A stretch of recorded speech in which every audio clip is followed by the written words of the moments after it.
On this episode of Still Loading, Outer Wilds 1 year later.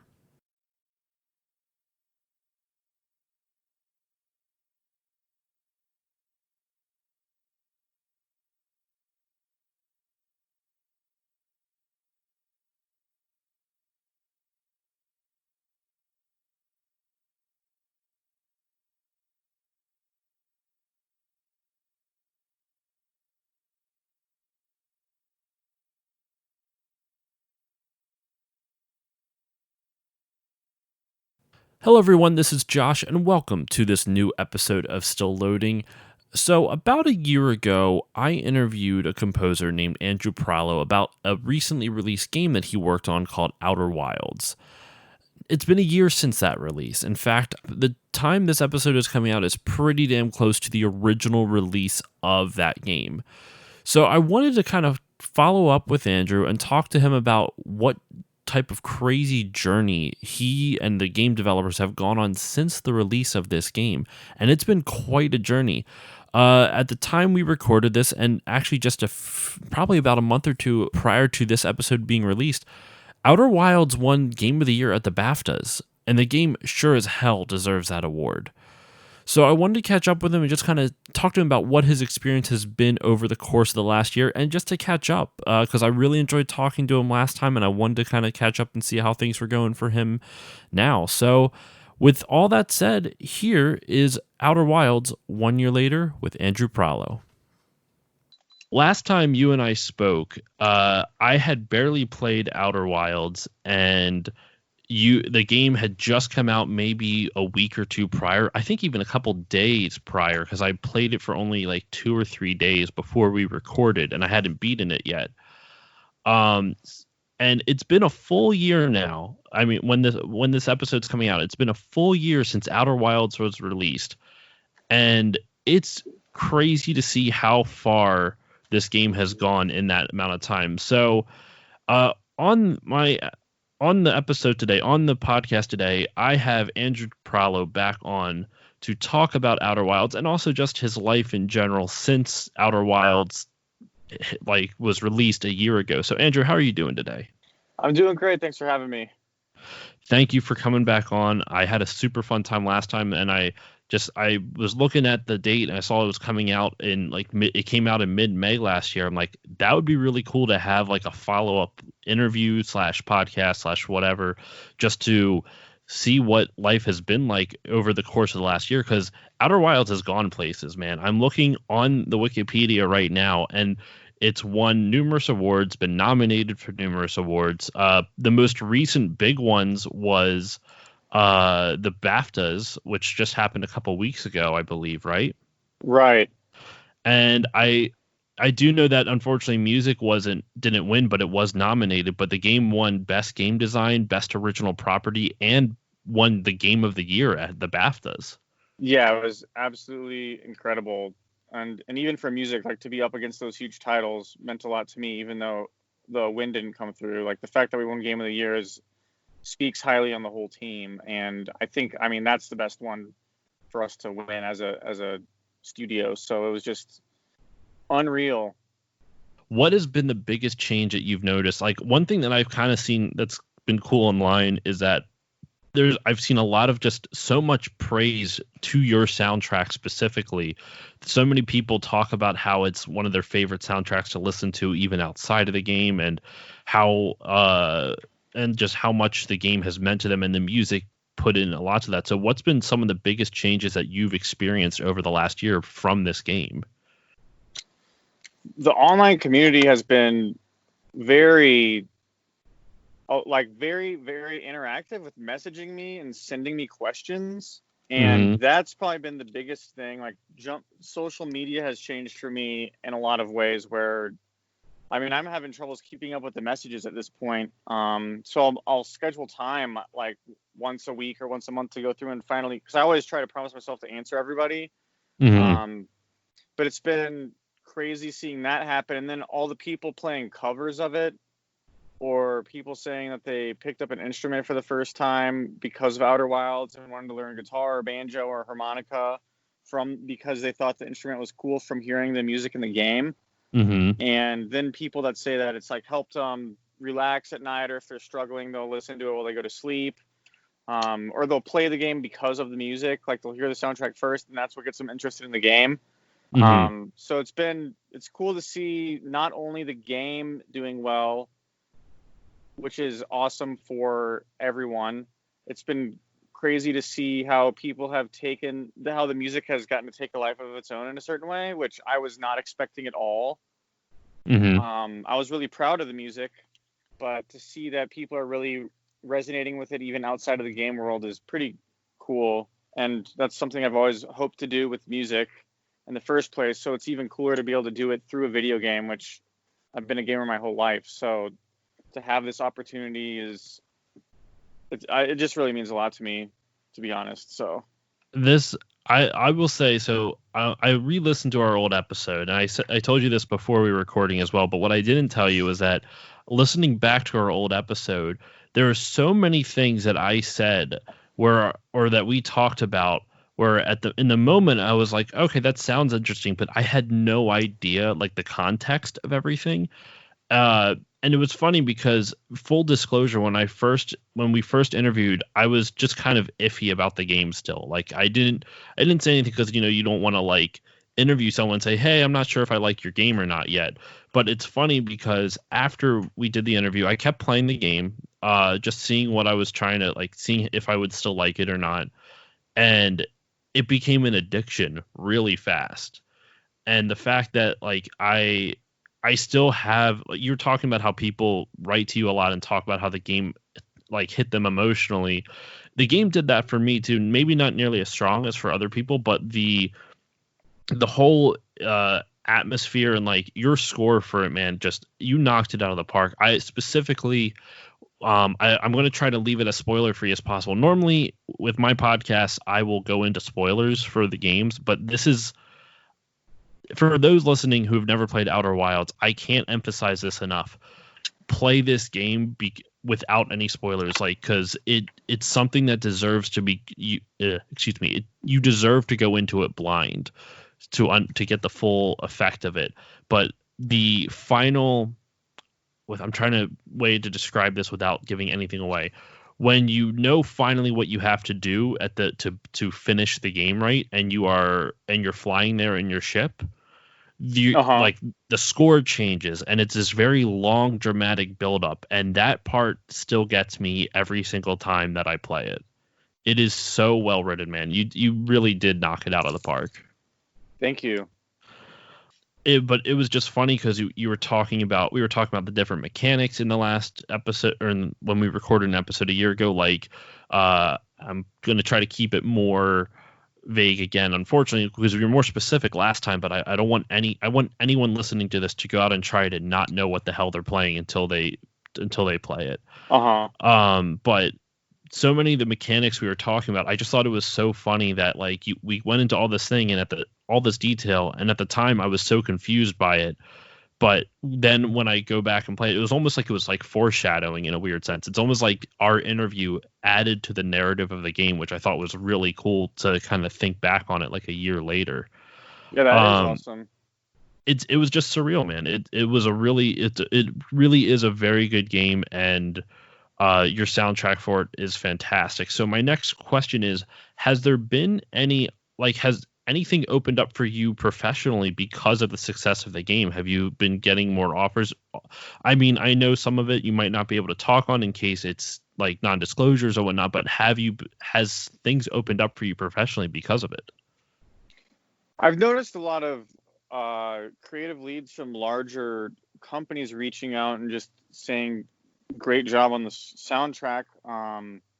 Usually, it takes a little time since to be brought onto a project, they have to be ready for music, and I think so. Technically anything going on over the past year usually has a composer, but I have had people getting excited for the next whenever they're starting up new projects in Hmm. games. And I've had people reach out about trailers or companies reaching out about licensing and things like that. So yeah, it's been good to. I'm kind of on people's radar now. People that I wouldn't have thought like like I think it's larger companies are now interested in what I'm doing and paying attention to what I'm releasing. So that has definitely changed in a really good way. And the press reaching out to me was something that hadn't really happened a ton before this game. That's awesome, man. Like, it's really cool. It was weird when you guys, not weird in a bad way, but when you guys won the BAFTA, I was like, oh man, someone I know is like nominated for some like a super major award, and you won an award. You're part of the team for best game. So Yeah. it was weird because like even though I had absolutely no part in it, no part in anyone's success with it, it felt like, I don't know. I was just happy for you guys. It was a really cool thing to see happen to you. And like, besides just the BAFTAs, I saw that you guys have won um, an award at the New York Game Awards, at the Golden Joystick Awards. And Wow, that's interesting. Oh, okay, I forgot the game originally premiered in 2015 at the Indie Game Festival and won there before it got its full release, Yeah, because I that was think it like was the just like an beta. alpha build. Yeah, it wasn't Yeah. even, it was barely anything. But like you still had a bunch of nominations at the Game Developers Choice Awards, um at South by Southwest. Like, just it seems like it's just gone everywhere, and it's really cool to see. What with this, like, now that you've done this, now that this has been a success, are there any new things that you're looking to do? Like, is there any new projects that you've been hoping to, like, I think last time we spoke, you said like one of your dream projects would be to compose for Black Mirror. Is there anything else that you would want to compose for now, like, or that you feel is more plausible? I think Not that it wasn't plausible back then. Sorry, that yeah. sounded condescending, but you know what I meant. Yeah, I think things in that vein, like it would be cool to jump on a Netflix original show. I mean, of course I love sci-fi and I get brought on to do sci-fi a lot.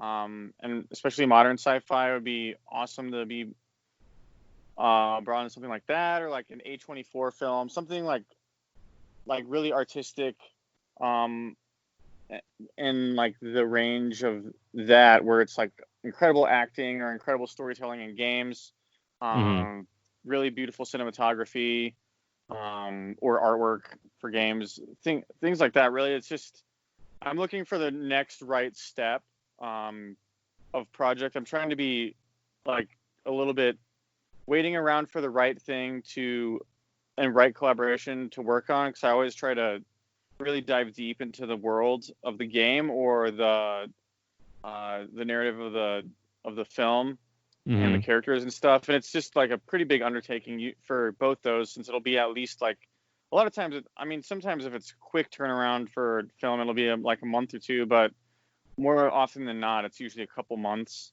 So it's investing time creatively is something that I'm really careful with, and I want to be able to cherish the moments, since some like the work can get pretty strenuous towards the end of production. Yeah. So it's just waiting around for something that I and yeah, like waiting for the right thing to happen, I guess. I remember you saying on the last episode that there is I forget which project it was, but I think they emailed you and they said they wanted something in like within the next 7 hours or something like that. I can't maybe it wasn't seven Oh hours. yeah, It, it there was was one that was very seven fast though. hours. Yeah, that was for I got asked to do a custom for the Marco Polo show on Netflix, Okay. and they emailed me, I think at around noon, and they needed it by 7 p.m. Like it was like doing a custom, like it was like taking this Hosier song. It wasn't Take Me to Church, it was the other one. I Hmm. can't remember what the other single was, but it was that one, and they needed it to sound like super epic in the end with huge drums and like guitars and stuff. So I was like setting up mics as fast as I could and trying to think about the best setup I could use so I wouldn't have to move things around a lot. And I was just recording like crazy. And it was a lot of like almost improv, because every first idea I came up with, I had to stick with, because like to record something in 7 hours is quite a feat on its own, but to mix it and make sure things are lining up with the track and making sure it sounds good in the mix, um, was pretty hectic.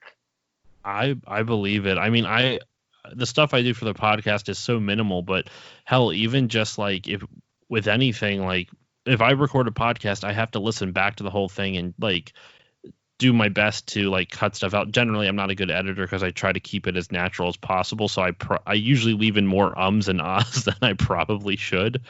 But even that's just like an hour and a half. That's nothing compared to having to record all of those different parts separately and then make I did a little bit of audio engineering in college. By a little I mean like I had 2 courses in it and that was it, just for my major. But even that, it was just so much work goes into it. It's crazy. So I can't imagine getting that all done in 7 hours. That's wild. What types of not instruments, but like what type, trying to find a way to actually describe this, but like would you ever want to write for like a full orchestra, or like what's the type of music you enjoy writing for, if that makes sense? Like do you prefer like small ensembles, do you prefer bands, do you prefer like I was saying, is there anything like that, or would you never want to compose for a full orchestra, something like that? I do quite a bit for trailer music. Someone I write a lot of music with, Mark Petrie, and I go out to Abbey Road once a year to record trailer stuff, and a lot of it is coming out. He'll either send me a sketch or I'll send him and I like a guitar bed with like synths and all my crazy atmospheric stuff. Mm-hmm. He'll usually write over it for the orchestra, or sometimes I'll start off with the idea and kind of sketch it out. But really my strength is in the more ambient stuff. And his strength is in the orchestral stuff, but we'll still record it with orchestra. And I have done some indie films where I've done like string ensembles and stuff. Like the last couple of years in college and in grad school as well, like I was writing for orchestra a lot. It's just, I think my strength lies in the kind of music I'm doing now. And I really wanted to focus on this kind of music since I like doing it the most. But for me, like the ideal scenario is to be taking all my guitar textures and everything and then layering in a small ensemble, whether it be like strings or brass, and also I use piano a lot. So it's sort of like a mix of, like, I think the intimacy of the instrument, of the live instruments, mixed with like the huge sound of the atmosphere and soundscapes that I do is my favorite kind of music to listen to as well. So that's what I really thrive to be doing, and it's what gets me excited to be writing. I get you. I remember when we spoke last, one of your favorite bands was Explosions in the Sky, so that kind of fits that. Like when I listen to Explosions in the Sky, they kind of have like a soundscape vibe to them. Would you say like that they're one of your biggest inspirations? You also said Sigur Rós too, but I wasn't sure like which artist you get more inspiration from, if there is any. Yeah, I think Sigur Rós does a lot of that same thing where they'll bring in strings and stuff into their music. Where they're more, they can get into traditional songwriting sometimes. Explosions in the Sky usually has pretty long tracks, as Sigur Rós, but yeah, I think like I've always been heavily influenced by post rock, and kind of stretching that into the scoring world has been something that I've been wanting to do for a long time. And with Outer Wilds, I was able to do that and mix it with like Americana and stuff. So that was just a really unique experience for me. What would you say is one of the biggest influences on your Outer Wilds soundtrack? Is it the Americana combined with the soundscapes, or did you pull from other places as well? I'd say I think the Quantum stuff and Dark Bramble were both a lot more eerie in sounds, and for that I used a lot of like distortion and fuzz and just manipulating things and making it feel very muted and sort of skeletal and dry. And the No My music felt very old, or I tried to make it feel old and kind of forgotten, and eerie and unknown. And then with the Hearthian, of course, that's like straightforward songwriting and instruments that we know on planet Earth. and like feel very homely. So jumping between those three elements, I think, is what does it. Like everyone remembers the Outer Wilds score as that banjo riff because it's happening so much. But really, a lot Mm-hmm. of this, like if you listen to the soundtrack, a lot of it is super, super ambient. Um, but it's just the moments where there's actual, like when the melodic music is playing, it really sticks out. But that was kind of done on purpose. Like I wanted that to be what people remembered from the game. So I went out of And my way to make that happen.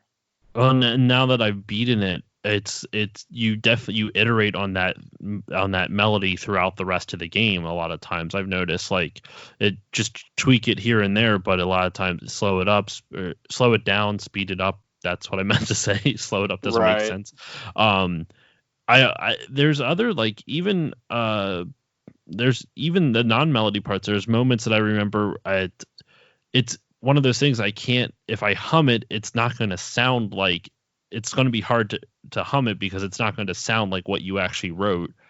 But it's I there's more moments besides the melody that I can think of. I just wish I could actually express it in words Uh-huh. or repeat it somehow. Um, what I always see, like we were talking a little bit before about how much social media has changed for you, with how much your interactions with the audience. One of the things I enjoy seeing you do on social media a lot is play, not necessarily Outer Wilds music, though that is always pleasant. Is like I see you posting a lot on Instagram, like just you tinkering, just you messing around with stuff. Like, what's a project that you've been tinkering around with, whether it's personal, or I guess a personal project, because professional, I know you can't talk about too much just yet. I really want to finish up the record I've been working on by the end of the year. And that's going to be like the stuff that you hear on Instagram that's a lot of it is just my own music. Of course, whenever there's a project going on, I'll try to post music related to that. But a lot of the really crazy things that haven't really found a world to live in are going to be a part of the album I'm working on. And it'll be like, there's really no limits to writing a record in that sense. So I'm excited to do things that I know I probably wouldn't be able to do Mm-hmm. otherwise. And that'll be the main focus. So I think I'm trying to find a way to combine a lot of genres that I've always loved listening to into one fluid experience. I'm a big believer in record flow and making sure it's the right length and everything. Um, so for whatever reason, my favorite record length is like between 35 and 40 minutes. I know that's a little bit on the short side, but I find a lot of times when a record's longer, I'll listen to it in two chunks.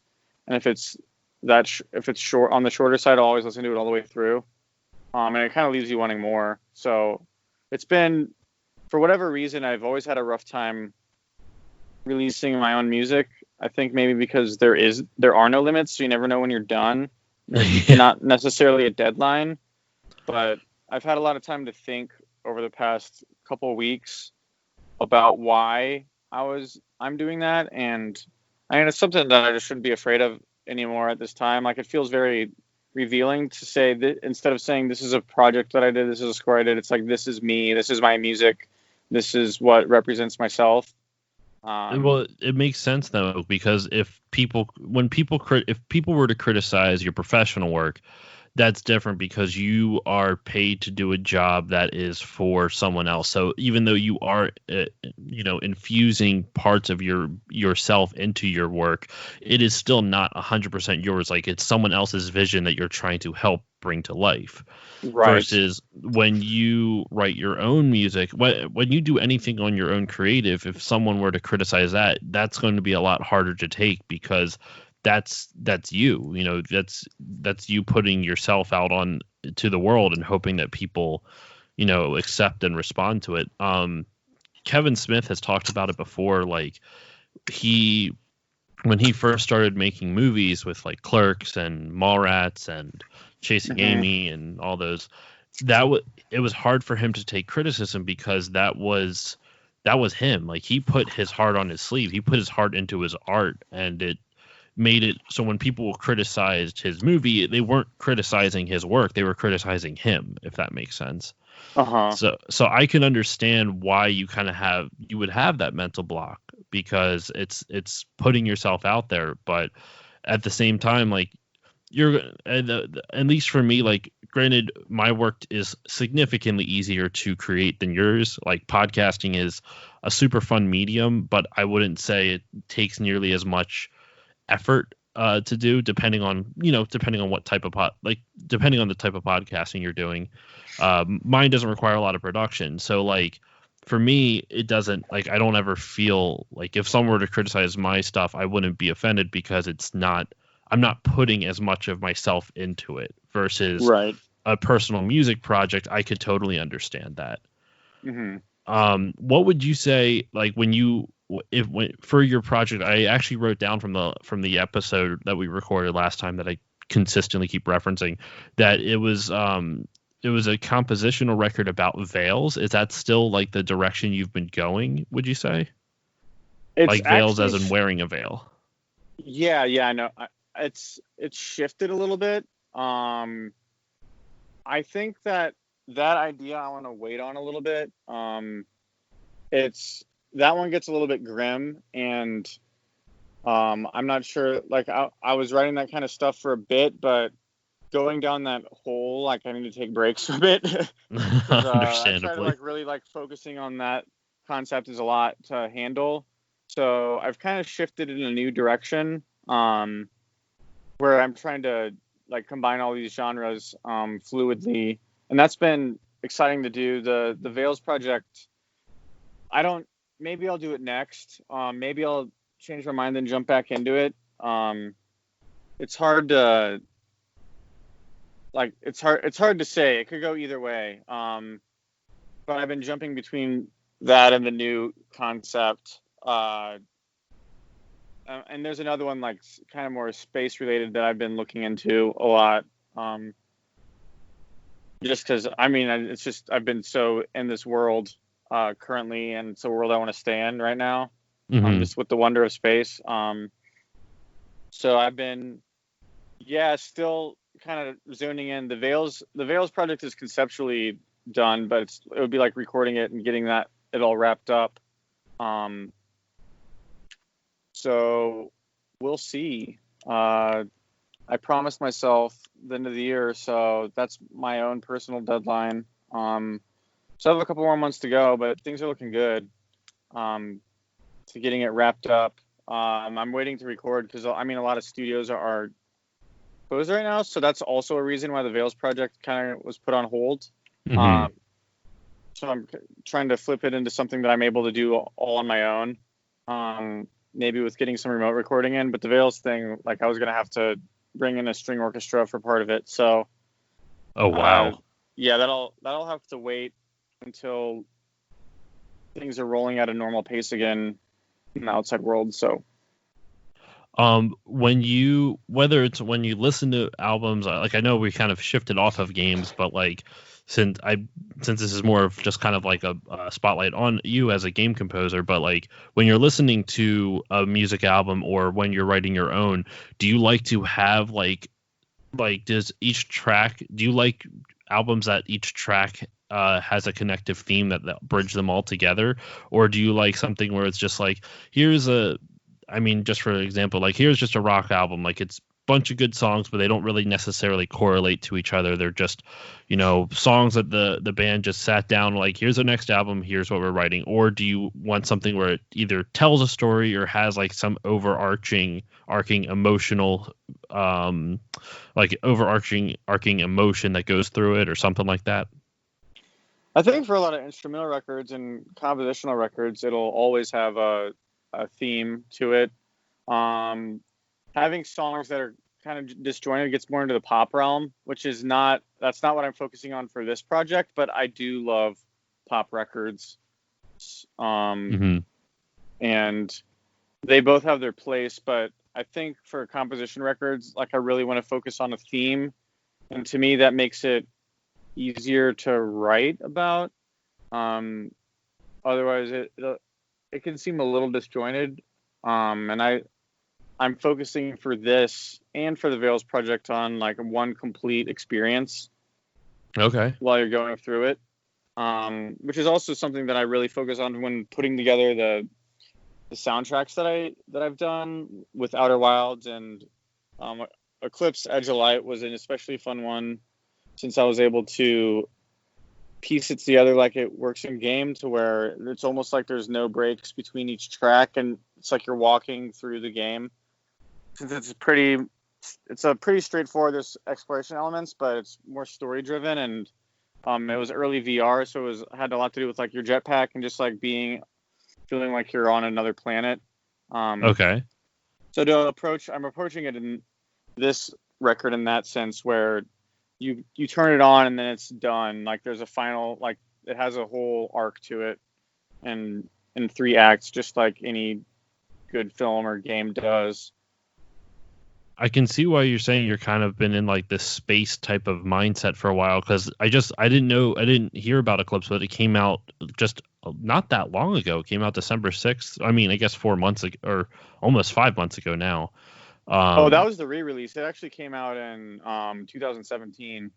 Oh, okay. What did it originally come out on PS4, or did it originally come out on just VR for like Oculus or something? It originally came out on the Google VR headset. Oh, okay, that makes sense, because on Google Play, it had like a Google Play rating for it. Right.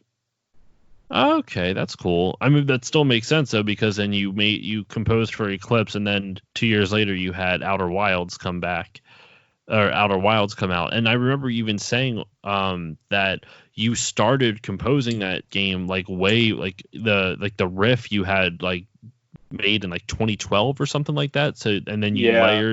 layered that, you recorded that with a broken banjo, and then you layered that later on when the game was getting closer to coming out and you were writing more of it. So you kind of played with yourself from Yeah, like exactly. 7 years prior or something like that. Yeah, that was awesome. That's one of my favorite parts about the whole score. And it kind of encompass like just you mentioned it too, but it really does kind of encompass or encapsulate the whole vibe of the game by you kind of playing that sentence I was about to say was going to be really gross, but you playing a song with yourself from like from like years prior, like it kind of like like a book ending everything. It's really cool. What And just kind of speaking of Outer Wilds, though, a little bit more, what is one of your favorite? I don't want to say.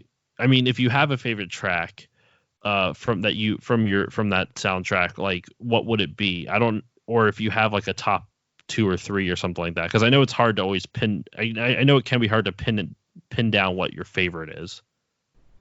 I really like 14.3 billion years later a lot because it was me for the very last time, touching on all the major themes of the game, Mm-hmm. and recording it and in like more of like a concert world environment where it's piano and acoustic guitar, and I brought in the cellist David Tangney, and like recording that, I knew it was going to be possibly the last time I'd ever play that riff. Mm-hmm. So to me, that was a really beautiful memory. To wrap it up like that, after all the many years of recording and working on the game. So, and that's like what plays during the end credits. So That's it funny. kind of also wraps up the whole game. Like, and I was writing it knowing that, like I was like, I really want to write a suite of music for the end credits. Yeah. And that's what I came up with. That's actually funny, because when I always try to play a song at the end of all my episodes, and I was actually going to use that song as like my end of the episode song for this episode. So that's kind of funny that like it just kind of all worked out that same way. Um, Awesome. is there any tracks that you've been not necessarily maybe surprised by how popular it is by the fan base that has reached out to you? The kazoo one. The kazoo one, really? Yeah, people love it. I think because it's funny. let me take a look. On like No worries. people have been messaging, and then I don't want to misspeak on track titles. No worries. For the most part, it's been what I would think people would listen to. Like a lot of like everyone just loves the banjo riff a lot. Mm-hmm.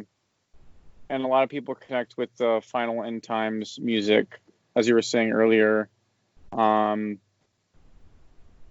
But I wouldn't say, the kazoo one is the one that people joke about a lot. I didn't expect that to get as much. I think it's just because it's like funny and it's just out of nowhere in the game. It doesn't fit. It's just like the joke ending for when you break space time is the only way to unlock that track. Okay. Did you? I mean, I don't know if this is the reason they're finding it so funny. You ever see the Kazoo Kid on YouTube? Yes, I have. Okay. I don't know if I love there's that a connection video. there, but I'm Maybe kind of there is. hoping there is. Yeah, I love the Kazoo Kid. It's oh my god. So I showed my sister-in-law that, and she was laughing really hard. But I went down a rabbit hole somewhat recently of watching shows that I watched as a kid. I don't know if you've ever heard of this one, but The Busy World of Richard Scarry. Yeah, I I remember that show. I used to watch it. I adored that show, and they have th- how many? 4 out of the 5 seasons on Amazon Prime, which I was Wow. really surprised. Out of all the like all streaming services, they would have something like that. It's so kind of like random, but I that started it, and then we went down a rabbit hole and we watched Reading Rainbows together as well. Like Uh-huh. I showed my sister-in-law that kazoo video, and then I showed her some Reading Rainbows. And there's this like ridiculous moment. It was all the Reading Rainbow was about Egypt, and this kid basically LeVar Burton comes in and he's talking about some things, and then he says, "Do you know?" I forget exactly how it comes up, but he finishes off with going, "Do you know what a mummy is?" And it cuts to a bunch of kids, and they're all going to answer what they think a mummy is. And the first kid pops up with this big shit-eating grin, and he just goes, "Your mom." And, and I'll after we're done recording, I will find the clip on YouTube and send it to you. It might be the full episode, but her and we had to pause it and rewind it because we just couldn't believe that this freaking kid from the 90s or late 80s, I don't know when the episode came out, just snuck a "your mom" joke into Reading Rainbow. I don't think Yeah. what he was doing, but the delivery, man, the delivery felt like he was just telling a "your mom" joke, and oh my god, we lost our shit. It was so funny. Yeah.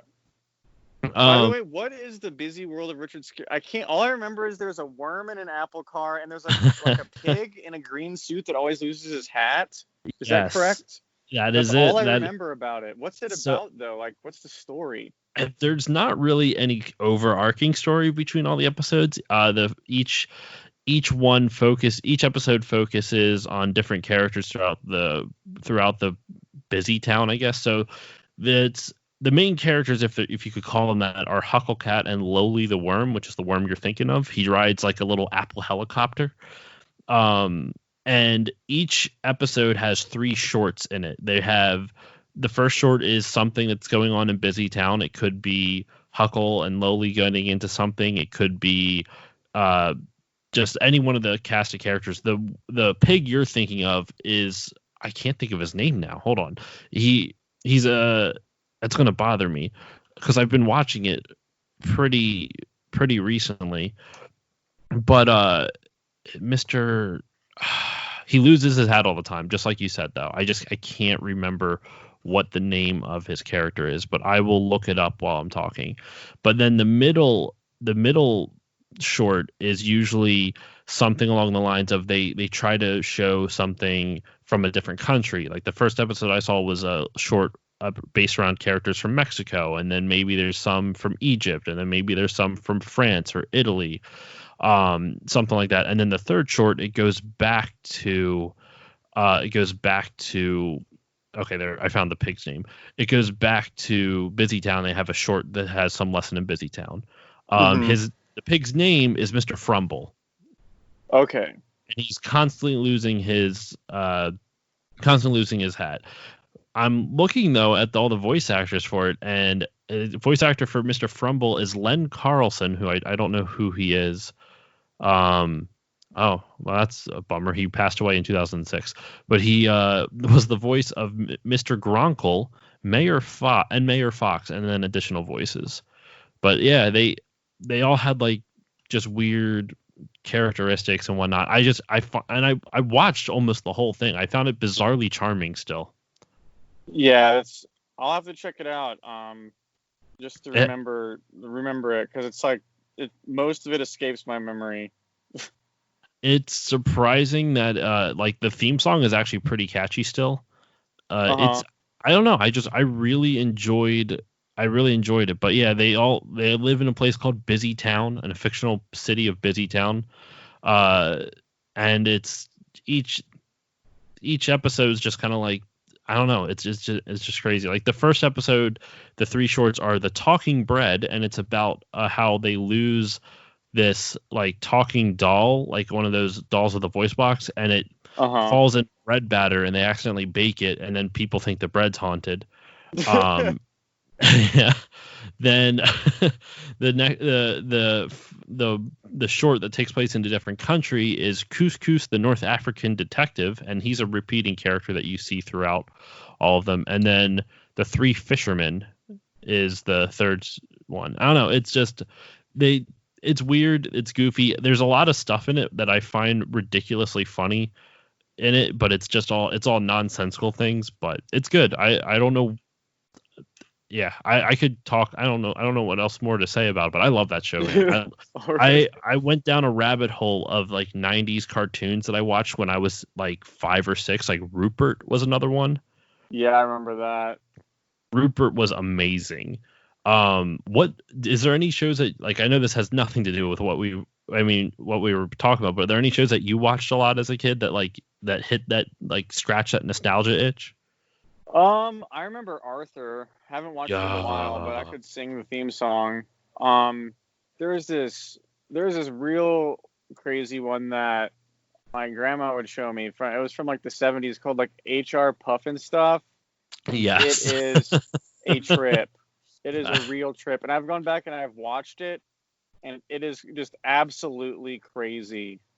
Like, I don't know what he has like magic flute, and the name is Puffin Stuff, and there's a magic flute. I think we all know what was happening. Yeah.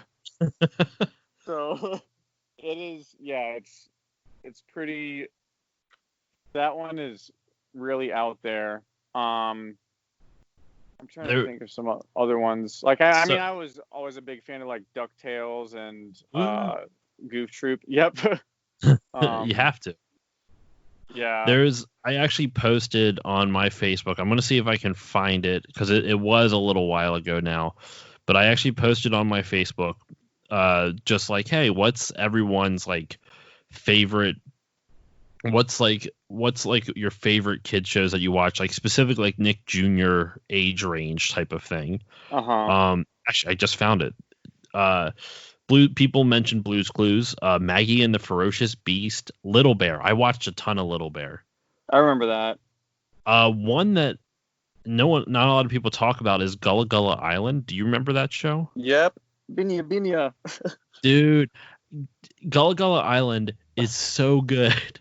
That show turned me into a goody ever since I was a little kid. There was an episode, I still remember it. The kids wanted all the rules to go away, so the parents like, fine, you want to have a day without rules, we'll give you a day without rules. And then one of the kids took the others like food or took something from them, and they're like, Mom, Dad, make him give it back, or make her give it back. He's like, it's no rules, why should we care, type of thing. And I literally went, because I was one of those kids at first. I was like, oh man, why do we even need rules? Like, why can't we just get rid of them? And then I saw that episode, and I was like, I get it now. And then I went straight edge for the rest of my life. From that show, it resonated with me. But Eureka's Castle, I remember that show. That had puppets and stuff like that. Yeah, it's like there's like a train or something. It goes Mm-hmm. in a little loop. Is that the one I'm thinking of? I don't know. Let me see if I can look it up real quick. To see if I just remember like I do remember this. There was a bat with glasses. Yeah. It was on Nick Jr. I don't know if there's any place that you can stream it at the moment. That'd be crazy if you could.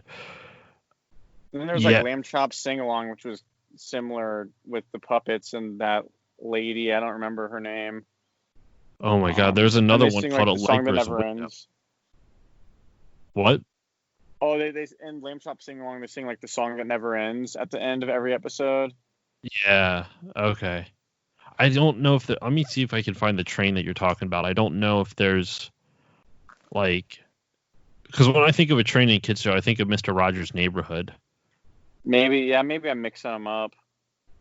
But Eureka's Castle was just strange. But they listed a bunch of these. I've never seen. I actually watched this after a bunch of people referenced it. But the World of David the Gnome. I I'd never heard of that. Have you? Nope, I have not heard of that at all.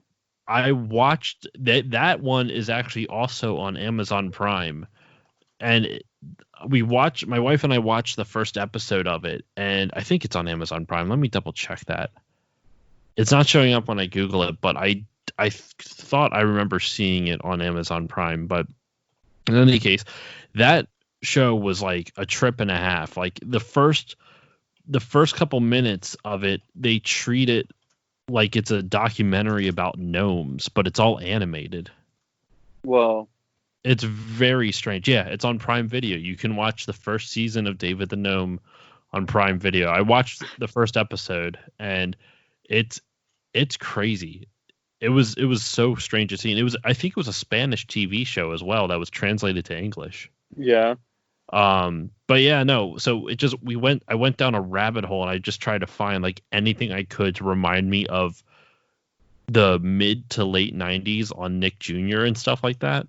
And then of course, you have the Nickelodeon classics like Rugrats and Hey Arnold and Real Monsters and stuff like that. But yeah, Doug was my favorite of that whole. But pre-Disney Doug, right? Yeah. Because I don't know, they did something with his voice actor, man. He was not cool after he went to Disney. Yeah, I think most of the voices changed. Well, I think I heard this somewhere. I'd have to double check, but I'm fairly certain that the show was owned by Disney, but Nickelodeon produced and aired it. And then once the show became popular, Disney was like, "Give me that back," and then they took it over from there. Wow. I always wondered. I mean, there's stuff like that happens, which I always. A couple of years ago, there was like a controversy about that Tim Allen show, Last Man Standing, because it got canceled and people were like conspiracy theorying about it. But I forget which network originally aired it, but they didn't actually own it, and the other network did, and that other network canceled it, so the network that was airing it couldn't do anything about it or something like that. Yeah. Like it had nothing to do with their what they wanted, because it was very strange. But that's such a weird deal to think about, where one network will own the rights and produce a show, but then not air it on their channel. Scrubs was like that for a little bit too. I don't know. It's just strange. Anyway, we went way off topic there. Yeah. But to kind of like bring it back a little bit, I don't really have much more to talk about with Outer Wilds. Like, I feel like I went over everything that I wanted to. Like, the game's gone everywhere. It's been really cool to see how much it's grown and how far like you and the team have come with it.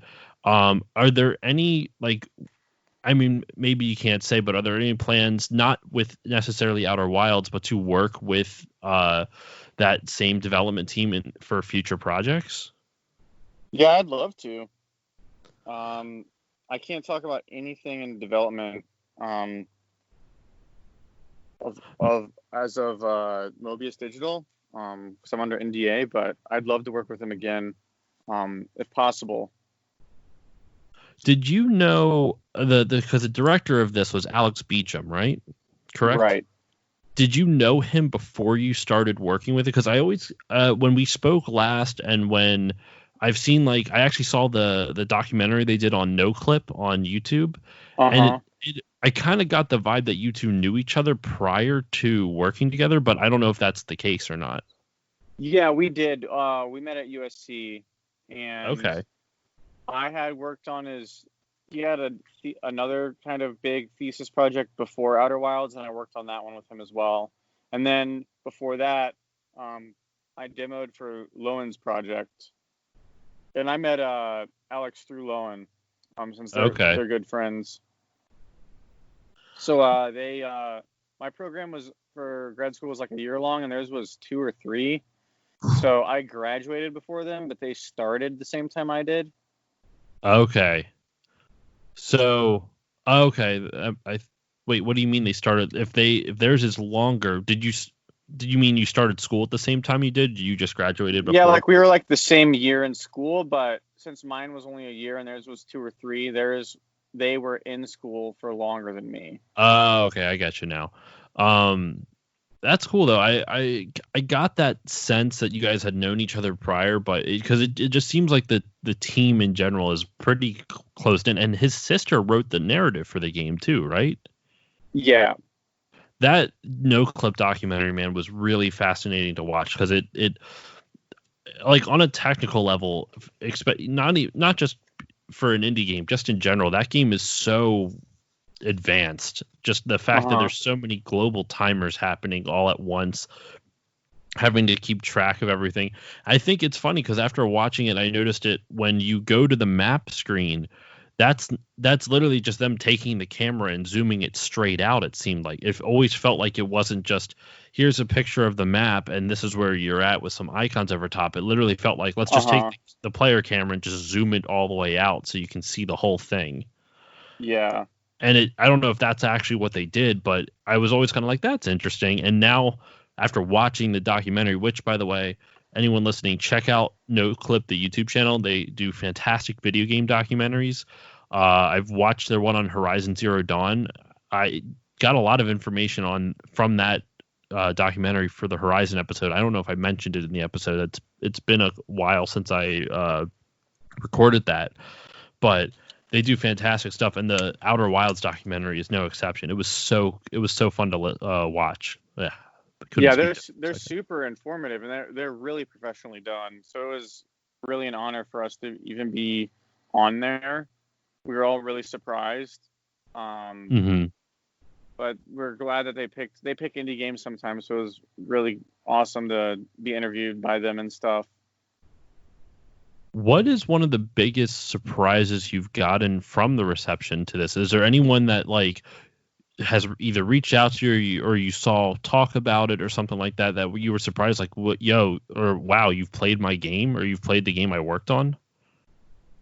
Um, I think all the BAFTA stuff was pretty crazy. And like that and winning some of the soundtrack of the year awards. I didn't. I was hoping to at least get some nominations for like indie stuff, but to Mm-hmm. be like, I beat out the Link's Awakening remake in one of the and like only single player I think, or I won that soundtrack of the year, and that was one of the ones I was up against. So I was just like, even to be up against Zelda was insane to me, and like the fact that I played Link's Awakening growing up, and like to be up against Death Stranding and stuff like that, when I was just writing all this music by myself, um, all that has been insane. And then I think getting to sit behind Elon Musk at the Game Awards was a highlight for me, since I didn't like expect that. It was like Elon Musk in front of us, and then Churches was sitting behind us, and then like Green Day was across the aisle. And That's we're like wild. they didn't really tell us. Like I figured we'd be around like the nominees and stuff, but I didn't know we'd be in like like it, like they would put all the game developers in the same area as the celebrities. It's kind of cool though. I mean, like in a sense, it's it's them showing the game developers like how important they are like because I was talking to the episode at the time this is being recorded hasn't come out but I actually it'll be out by the time this releases. I was talking to this author named Patrick Hickey Jr. and we talked a lot about how game developers don't necessarily get the credit or the exposure. Not they definitely get the credit, but they don't get the exposure for how much work that actually goes into everything that they deserve. And it's not necessarily always because like someone's conspiring against them or some businesses. It's more or less just like video games are still so young, and it in general, like game developers are quiet people. Not all of them, but are quiet people. So you can name like you can name your Shigeru Miyamoto's, you can name your Hideo Kojima's, and if you like follow games even a little bit, like maybe the directors of the Naughty Dog games, Neil Druckmann and Bruce Straley and those guys. Yeah. But like for the most part, like you wouldn't know like who directed the most recent Assassin's Creed game. You know what I mean? Mm-hmm. Who like I don't know. That's like, and that's interesting because like if you watch a movie, you're going to know a decent number of directors just by watching the movie and type of thing, Yeah. or like the actors in it. Like people will know the voice actors from certain games before they will know the directors, which that's normal because actors are on the front lines of it. But it's cool to me to see that they like the Game Awards. I mean, it should be that way, but it's just cool to see that they valued the game designers and the developers just as much as they did the celebrities. They didn't give the celebrities like super preferential treatment because the whole purpose of the night. Don't get me wrong, the game developers or the Game Awards, a lot of them do like it's a lot of what is it? They do it's a lot of like announcements and things like that, but at the same time they still gave everyone their due, it seemed like. Yeah. What award was it which award did you win for the soundtrack? Because I was looking on the Wikipedia one, they must not have it updated. I got a Giant Bombs soundtrack of the year, and the only single player soundtrack of the year. Those are the two that I've won so far, and then I'm up for two Game Audio Network Guild Awards, which will be on May 6th. They're streaming it, and for that one I'm up for best indie game soundtrack of the year and best interactive score of the year. See, they had that one on here. They just didn't have the Giant Bomb Award. Oh, They had, weird. Yeah. yeah, and they also have well, this isn't for music, but it's also up for game writing for the Nebula Awards, Right. apparently. Um, that's seriously amazing, man. Like it's been really cool to see the growth of the game and the growth of how like just how far it's gone.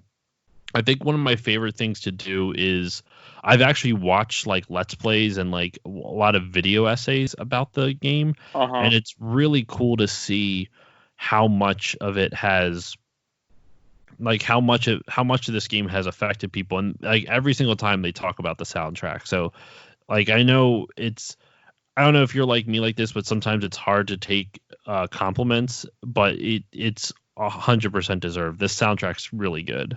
Thanks so much. Um, so yeah, I don't have much more else to go into. Is there anything that you wanted to talk about though, that like anything that I didn't bring up that you would like us to go into at all? Not really. I think that's about it. Like mostly, I'm glad we touched on what I'm working on for my own, because that's something I've been really focusing on lately. Just like setting aside the time to at least think about, because for me a lot of that stuff is conceptual, and once I have it all in my head, I'm able to just kind of start recording and blast through it. Once I feel like the idea is solid, because it's easy on a record to get stuck halfway through, and the last thing I want to do is have like a release like that have a bunch of black sheep songs where it's just like you just skip them every time and it's kind of Mm-hmm. filler. Like I want to make sure like that all like 35 to 40 minutes of it makes sense, and maybe it'll be a little longer, maybe a little shorter, but I want to make sure it's like a record and not just either way, even if it's just like a longer EP, I'd be fine with that. But as long as my idea is conveyed by the end of it, is what I'm aiming to do. All So right. a lot of that has to do with like naming the record and track titles and making sure it's very cohesive. Since when I'm not using lyrics, like a lot of it has to be like, I mean, maybe like I'll write the concept like in the liner notes, but like it has to speak for itself in that way. Mm-hmm. I feel like it's also like it's easy to convey emotions in instrumental piece, but it's hard to convey messages. So I can understand why you're very picky with how you want everything to, like, the order of everything, because it's, since you don't have someone just, like just talking to you, doing exposition essentially. Right. It I could see that would be an interesting challenge to overcome. Uh-huh. Um, what was it? I think one last question before we wrap it up. I just thought of it now. Are there any types of games or any genres of games that you'd really like to compose for? Maybe even a specific series?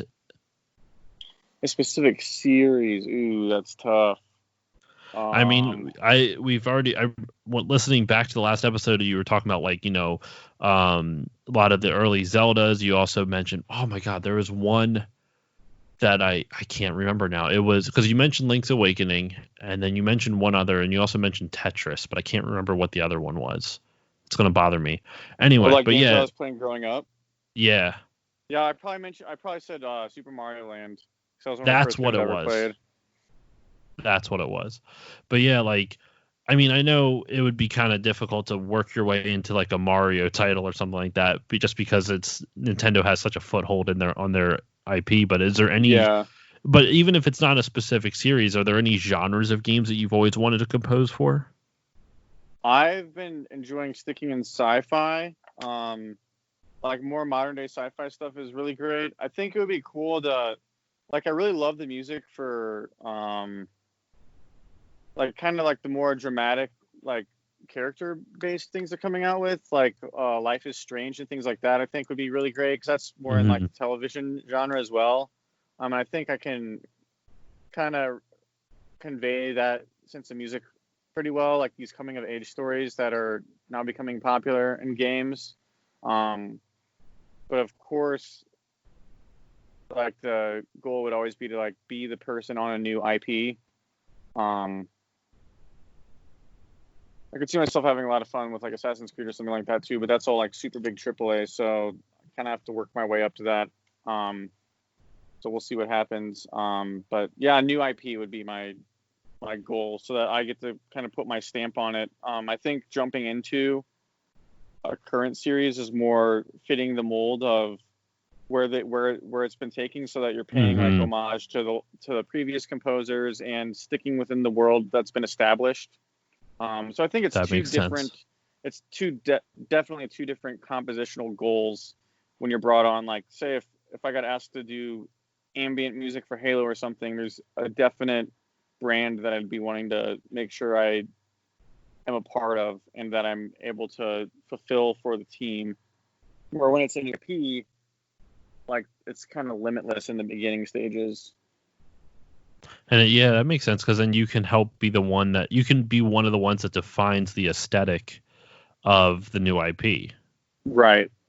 That makes sense. I mean, in a sense, I don't know if Outer Wilds is going to become like. I mean, I don't think you could really follow up Outer Wilds with a sequel. I feel like that would kind of defeat the purpose of the game. But at the same time, if anyone could figure out a way to do it, it would be the team that made it. It would be Right.